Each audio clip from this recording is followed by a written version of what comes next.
başlangıcından itibaren Çin'in Doğu Türkistan bölgesinden ithal ettiği kömür enerjisi miktarında önemli bir artış yaşandı. Çin medyasında yer alan bilgilere göre bu artış sadece Uygur bölgesinde bulunan kömürlü termik santralinden batıdan doğuya transfer projesi kapsamında iletilen elektrik miktarında değil, aynı zamanda demiryolu aracılığıyla taşınan ham kömür hacminde de kendini gösteriyor.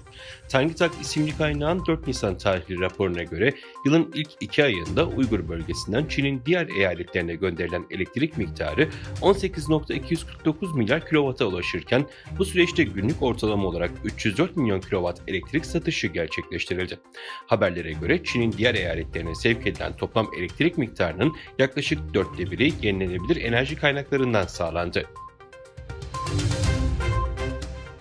Çin'in gümrük verilerine göre Uygur Özerk Bölgesi'nden Avrupa Birliği ülkelerine yapılan ihracat bu yılın ilk çeyreğinde geçen yıla oranla %217,8 oranda artış gösterdi. 2024 yılının Ocak ve Şubat aylarında Doğu Türkistan'dan Avrupa Birliği'ne yapılan ihracatın toplam değeri 312 milyon doları buldu.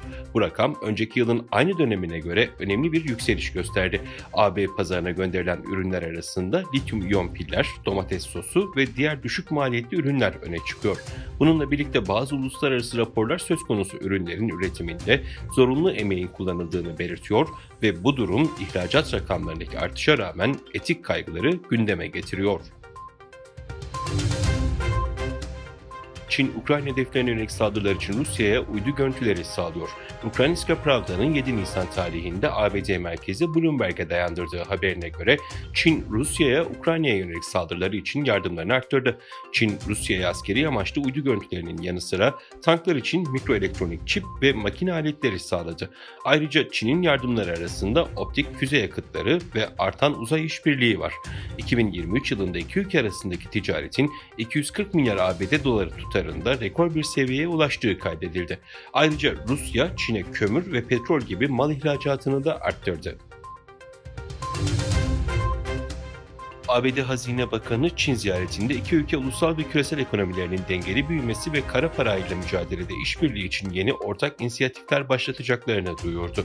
ABD Hazine Bakanlığı'ndan yapılan açıklamaya göre bakan Çin'in güneyindeki Guangdong eyaletinin merkezi Guangzhou'da ekonomik ilişkilerden sorumlu başkan yardımcısıyla görüştü. İki ülke yetkilileri 2 gün süren temasların ardından ABD ile Çin arasında ulusal ve küresel ekonomilerde dengeli büyüme için diyalog ve kara parayla mücadele işbirliği ve diyaloğu başlıklı 2 yeni inisiyatif oluşturacaklarını duyurdu. Rusya Dışişleri Bakanı Sergey Lavrov, Çinli mevkidaşı Wang Yi ile görüşmek üzere yarın Pekin'e gidiyor. Lavrov ve Wang'ın 2 gün sürecek toplantılarda Ukrayna Savaşı ve Asya Pasifik'teki durumun yanı sıra uluslararası işbirliğine dair konuları da ele alması bekleniyor.